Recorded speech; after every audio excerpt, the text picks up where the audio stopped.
For 10 years, I watched a man steal my life. Not just my work, not just my money, my life. Sterling Vaughan, billionaire CEO, Time magazine's savior of the planet, took a decade of my research, my sleepless nights, my soul, and told the world it was his. Then he made sure I could never work again. He blacklisted me, sued me, destroyed me. But here's what he didn't know. Every line of code, every mechanical gear, every safety protocol that powers his global empire, I built it. And I left something behind. A ghost in the machine, a failsafe that only I could trigger. Yesterday, as Sterling stood on a stage in front of world leaders, about to claim his greatest triumph, I pressed the button he didn't know existed. What happened next changed everything.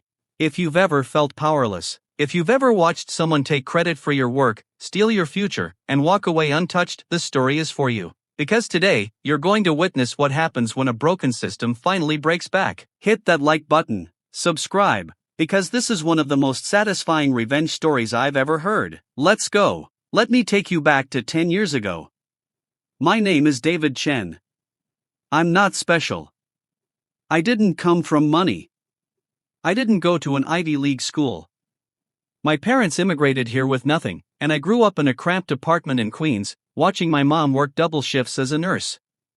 But I was obsessed with one thing: clean energy. Not because it would make me rich. Because the world was dying, and nobody seemed to care enough to actually solve it. I spent 15 years studying, experimenting, failing. I worked entry-level jobs at energy companies while teaching myself quantum mechanics at night. I burned through my savings. I had relationships that ended because I couldn't give them time. I was 38 years old, still renting, still broke, still chasing a dream everyone told me was impossible. Then, one night, 3 a.m., in a tiny lab I rented above a pizza shop, it clicked.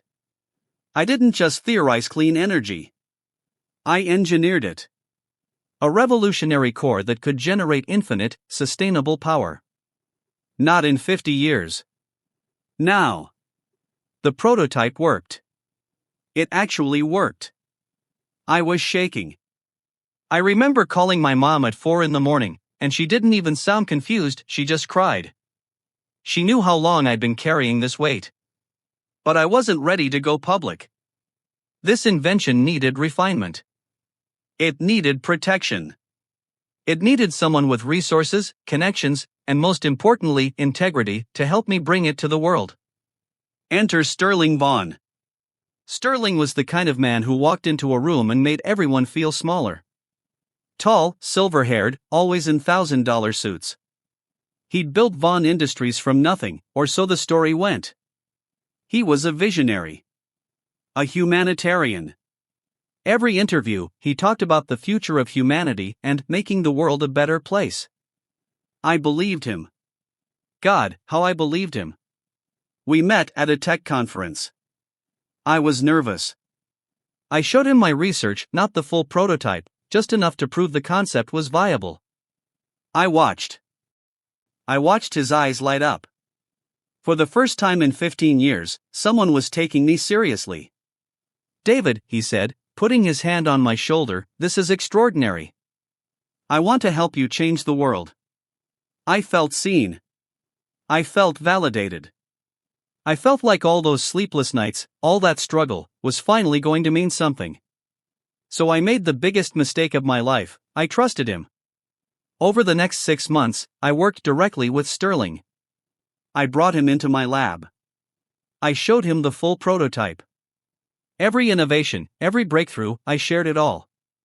He was brilliant at getting resources. He secured funding.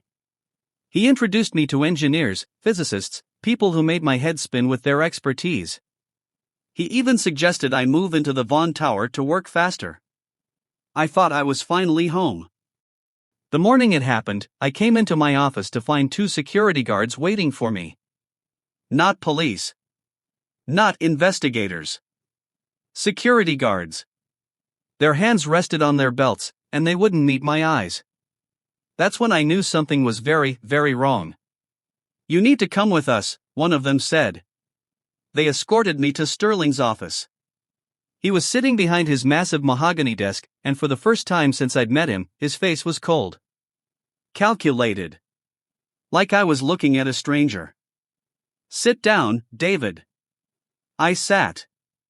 We're going to need your access cards, your laptop, your keys. Everything. My voice came out as a whisper. What's happening? He smiled. I'll never forget this smile.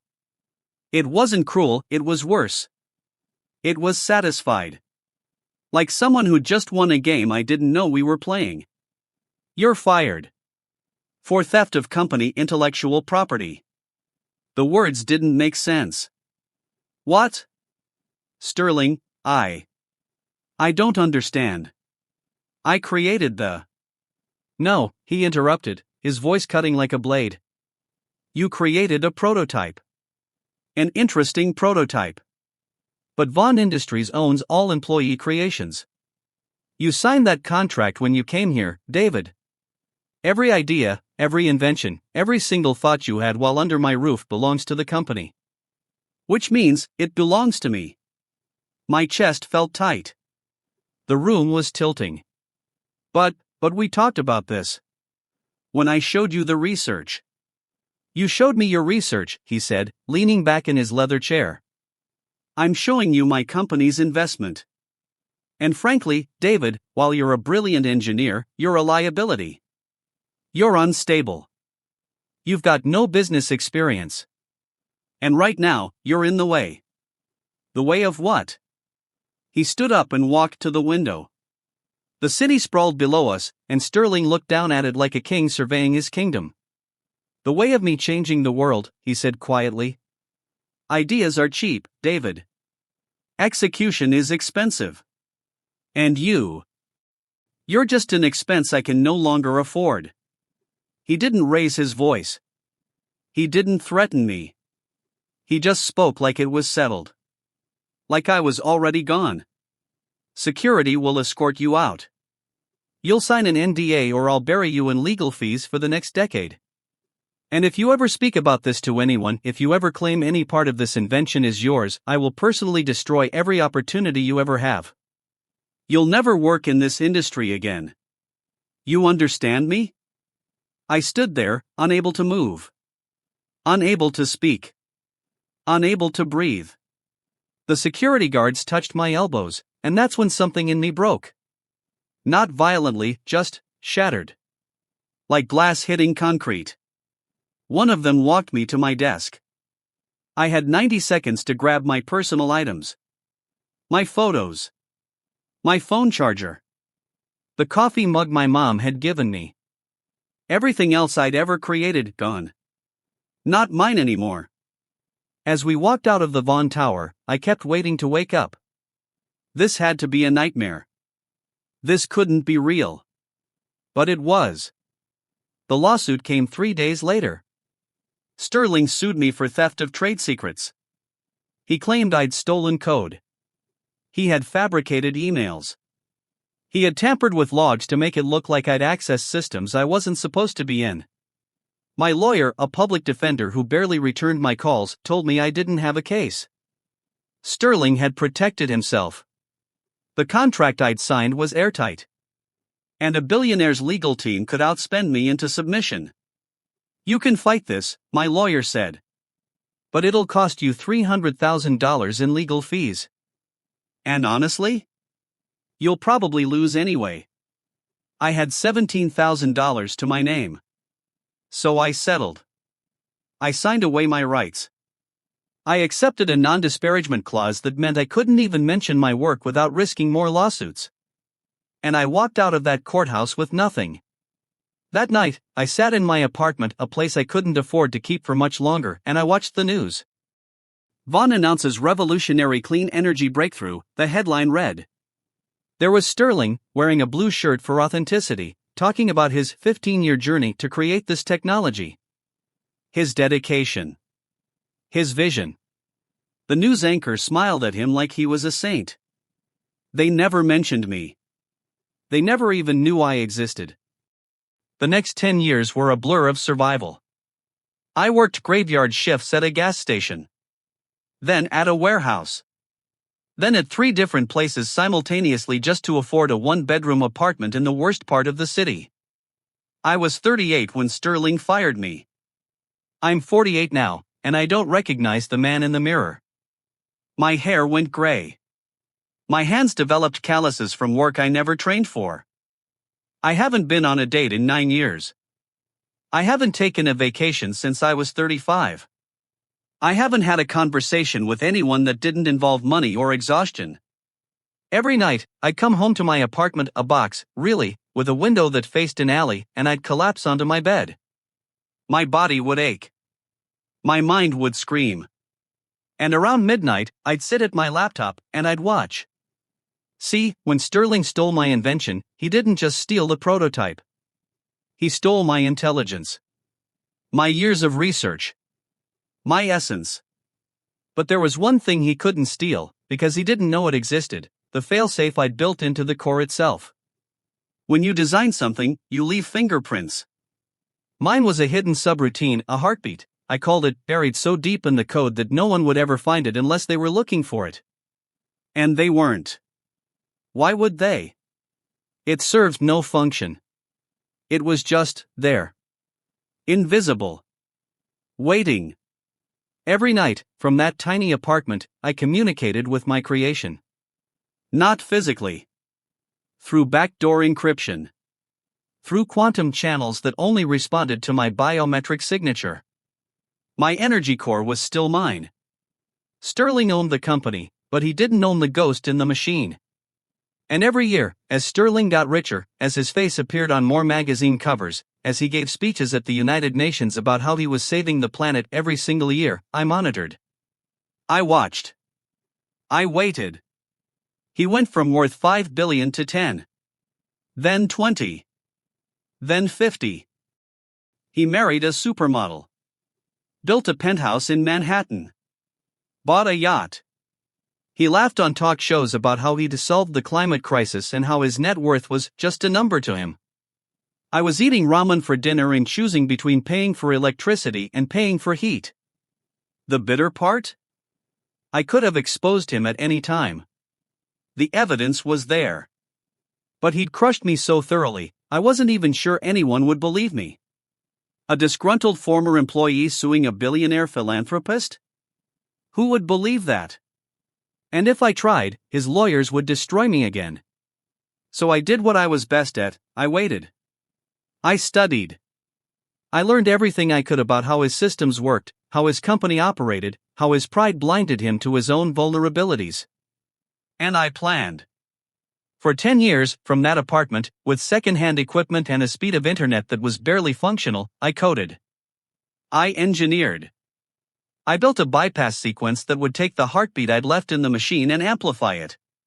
Not to destroy the core, no, Sterling's energy technology worked. My invention worked. But the bypass would do something far more devastating. It would redirect every cent of profit that Sterling had made from my invention into a charity fund for energy poverty around the world. $80 billion. Vanished. I wrote the code in fragments, hidden across servers, disguised as data corruption and system errors. I left no trace of my fingerprints.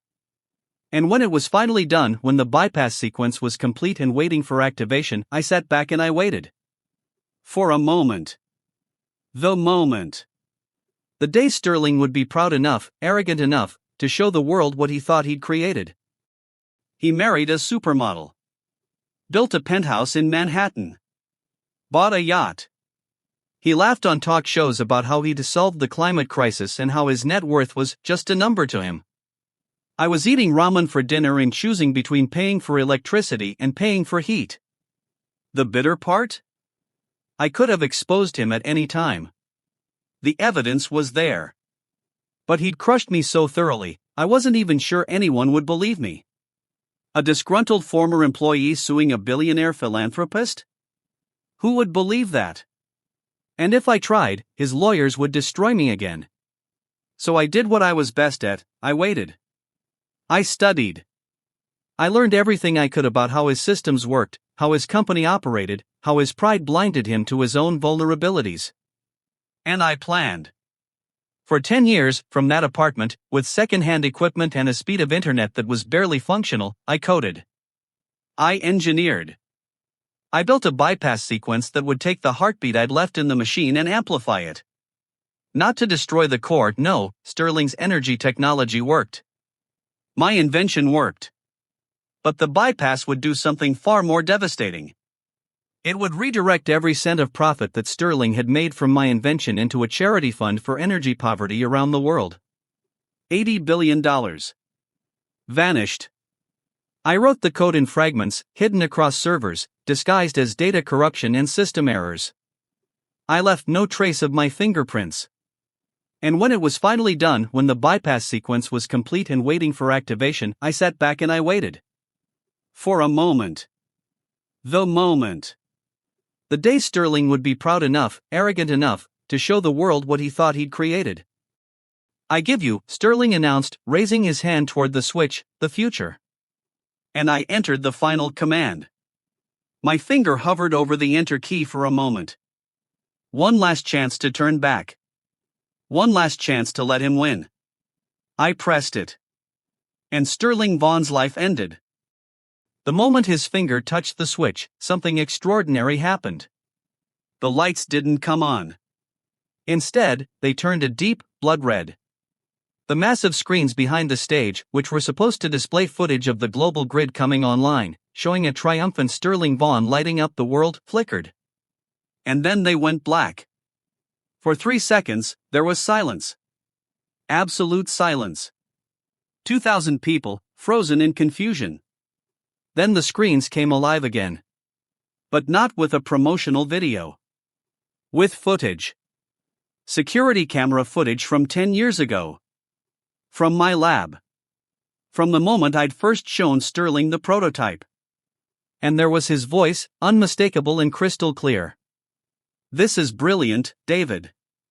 But here's the thing, once I have this, I don't need you anymore.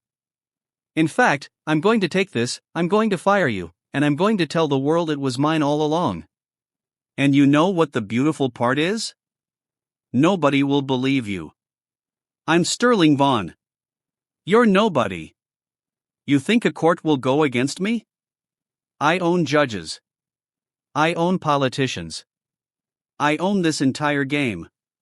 The camera cut to my face, shocked, devastated, finally understanding that I'd been used. Don't worry, David, his 10 years ago voice continued, I'll even sue you. That way, you'll be too broke to fight back. It's the perfect crime. The footage ended. The crowd was in shock. World leaders were looking at each other, confused. Was this a glitch? Was this some kind of test? Sterling was frozen on stage, his hand still on the switch. His face had gone white. The cameras caught every second of it, the moment realization hit him. What is this? He said, his voice shaking. This is a fake. This is doctored. I don't. But I wasn't done yet. The next image appeared on every screen in the tower, on every major news outlet, on every social media platform simultaneously. It was a document. A time-stamped, verified, cryptographically signed proof of Sterling's theft. An audit trail showing how he'd registered the patents in his name, used funds I'd generated to build his empire, and systematically destroyed my career to silence me. And then came the real killer. The screens displayed a live ticker showing Sterling's net worth. In real time, as I activated the bypass sequence, his wealth was being transferred. $80 billion. Redirected to a global charity fund for energy poverty, with the stipulation that it could never be touched or reversed. 8. 0. billion. Dollars. Gone. In 10 seconds, Sterling Vaughan went from the world's richest man to a man with nothing. His knees buckled. A security guard caught him, but Sterling was staring at the screens like a man watching his own death in slow motion. The crowd erupted into chaos. Cameras flashed. World leaders rushed for exits. Someone screamed. Someone else shouted, "This is fake. This is fake." But the blockchain doesn't lie. The verification codes don't lie. The 10-year-old security footage doesn't lie. Sterling Vaughan had been exposed, live, in front of 2 billion people. And that was when the failsafe completed its second function. The energy core began to hum. A frequency that I'd programmed to activate under this exact circumstance. Not to shut down, no, I'd never destroy my own invention, but to self-lock. To seal every entrance and exit to the Vaughn Tower. Steel doors descended. Lockdown protocols engaged. And standing on that stage, surrounded by world leaders and cameras and the ruins of his empire, Sterling Vaughn looked around and finally understood. He was trapped.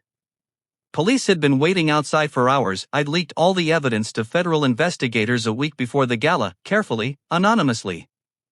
They came in through a service entrance, and I watched on the live feed as they walked onto the stage. Sterling Vaughn, a detective, announced, "You're under arrest for wire fraud, intellectual property theft, perjury, and falsification of documents." Sterling didn't resist. He just collapsed. The man who'd walked onto that stage as a god walked off in handcuffs, sobbing. His voice cracked as he screamed that it was all a lie, that I was lying, that everyone was conspiring against him. But the world had already seen the truth. The stocks crashed. The company collapsed. Shareholders sued. Governments launched investigations. And Sterling Vaughn, the visionary, the humanitarian, the savior of the planet, was indicted on 47 counts of federal crimes. The trial lasted 8 months. Sterling tried every defense, claimed I'd doctored the footage, claimed the transfers were illegal, claimed he was the victim of a sophisticated conspiracy. The jury deliberated for 3 hours. Guilty on all counts. He's serving a 30-year sentence in a federal prison in upstate New York. His lawyers say he'll appeal. He'll probably appeal for the rest of his life. But that recording? That blockchain? That evidence? It's airtight. As for me? I didn't want the money. I never did. I released the energy core technology for free to every country on Earth. Open source. No patents. No restrictions. Just free. The way it should have been from the start. The patents were returned to me, the courts made sure of that. I sold my story to Netflix for $12 million, which I donated to the charity fund Sterling's Stolen Billions Now fund. I kept enough to finally leave that apartment. Today, I have a small house. Not fancy. But mine. I can pay my heating bills. I can eat more than ramen. I can sleep past 4 a.m. More importantly, I can look at myself in the mirror again. People ask me if I regret it. If I'm proud. If I feel vindicated. The answer is complicated. Yes, I feel vindicated. Yes, I feel like justice was served. But you know what? I spent 10 years of my life in hell because of one man's arrogance. 10 years I can never get back. That's the real cost of this revenge. Not his $80 billion. My time. My youth. The relationships I never had. The moments I never lived. Sterling Vaughn stole years from me, and I can never get those back. No amount of revenge can give me that. But maybe the fact that I didn't let him steal my future matters. I survived. I fought back. I won. And I gave that winning to the world. Some people can steal your work. They can steal your money. They can steal your reputation. But the one thing you always own, if you fight hard enough, is your story. And I made sure the world knew my truth. There's this concept I learned a long time ago: the truth always surfaces. Not always immediately. Not always quickly. But eventually, the universe has a way of balancing the scales. Sterling Vaughn thought he could steal genius. He thought he could silence someone and get away with it. He was wrong. And somewhere in a dark room, there's probably another person working on the next brilliant invention, thinking about what they'd do if they got the chance. My message to them is simple: don't give up. Don't let them win. Because sometimes, the good guys do finish first. And when they do, the whole world watches. If this story gave you chills, if you felt that satisfaction of justice finally being served, smash the like button. Subscribe for more stories like this. And comment below, what's the most satisfying revenge or karmic justice you've ever witnessed? Have you seen someone get caught for something they thought they'd gotten away with? Tell me your story. Because these moments, when the truth wins, they remind us why we're still human. Thanks for watching. I'll see you in the next one.